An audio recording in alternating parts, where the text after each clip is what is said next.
ఏ అనుమతి లేకుండా మన రాజ్యంలో అడుగు పెట్టడం గుండెల్లో గుణపాలు దించడంతో సమానం. అలా వచ్చిన వాళ్ళెవరూ ప్రాణాలతో తిరిగి వెళ్లకూడదనేది నరసింహరాయల వారి నిర్ణయం.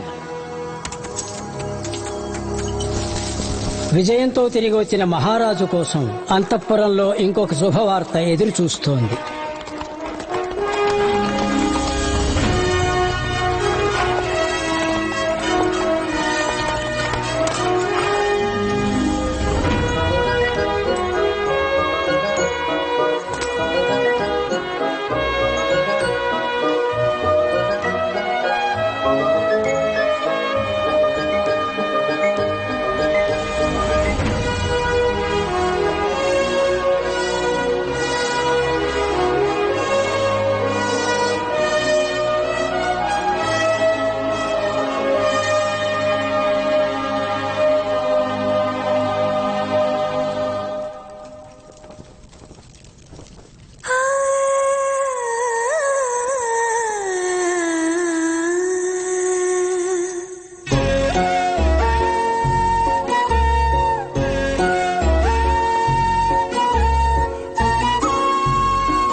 నా వీరుడిని పోలిన బిడ్డని నేను త్వరలో కంటాను.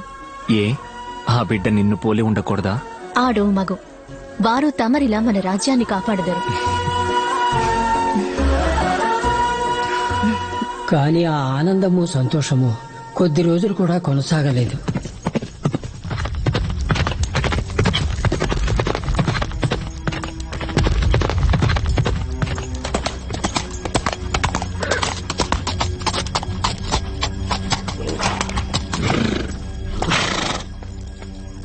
రాయుల వారికి వందనాలు. చిత్తూరికి హొయసాల రాజవంశీయులు రావడానికి ముందు పాండ్యుల మధ్య అంతర్మథనం మొదలైన సమయం.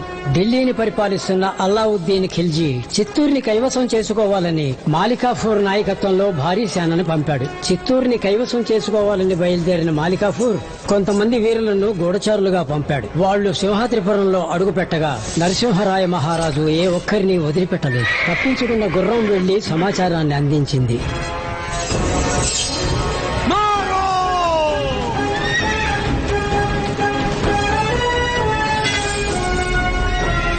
రాజ్యం మీద దండెత్తడానికి ఉత్తరం నుంచి భారీ సైన్యంతో దొంగల ముఠా వచ్చింది. వారు చర్చించి పరిష్కరించుకోవడానికి సిద్ధంగా లేరు. ఏం చేద్దాం రాజా?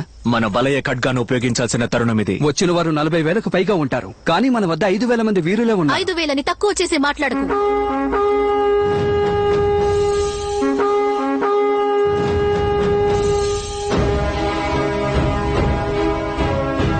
మన దళంలో ఉన్న 5,000 మంది వలయ ఖడ్గ విద్య ఎరుగుదురు. ఒక వీరుడు కనీసం 5గురి మీద దాడి చేసినా మనం 25,000 మందిని హతమార్చగలం. ఇంకెందులకు సంశయం? క్షమించాలి మహారాణి, చివరికి తమరు చెప్పిన లెక్క ప్రకారం మన వీరులంతా మరణించి ఉంటారు.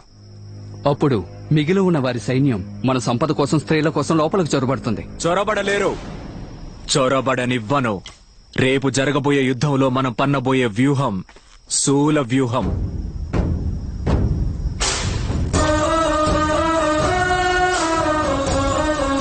మనం ఎదిరించి పోరాడబోయేది భారీ సైన్యాన్ని తెలిసాక శూల వ్యూహాన్ని పన్నడమే ఉత్తమం. శూల వ్యూహంలో ఉండే 50 మంది వీరులు సామాన్య వీరులు కారు. వారు 5,000 మంది వీరులకి సమానమైన వారు, సామర్థ్యం కలవారు, లిప్త కాలంలో గాలిని చీల్చుకు వెళ్లగలిగే మెరుపు లాంటి వారు. మన జాతిని, పుడమని, ప్రజలని చివరి వరకు కాపాడే లక్ష్యంతో పోరాడే క్షత్రియులు. చేర చోళ పాండ్యులు ఎవరి వద్ద లేని దళం మన శూల వ్యూహ దళం.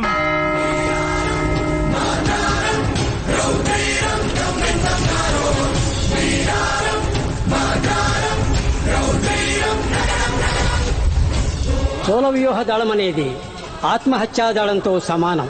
శత్రుదళంలోకి చొరబడి వారి రక్షణా వ్యూహాన్ని విఫలం చేయడమే వీరి లక్ష్యం. ఆది ఆంధ్రులు వేటాడడానికి ఉపయోగించిన ఆ వలయ ఖడ్గాన్ని మొట్టమొదటిసారిగా యుద్ధానికి ఉపయోగించింది మన నరసింహరాయ మహారాజే.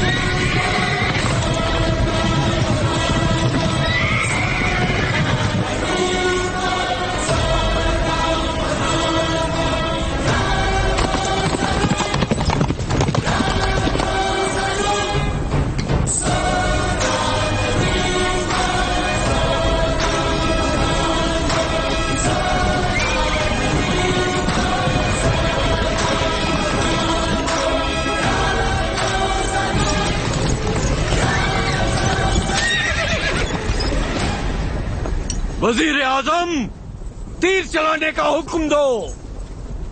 तीर चलाओ।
40,000 మంది సైనిక వీరుని లెక్క చేయకుండా రక్షణ వలయాన్ని దాటి నా దళంలోకి చొరబడి ధైర్యంగా నా కంఠం మీద కత్తి పెట్టావు.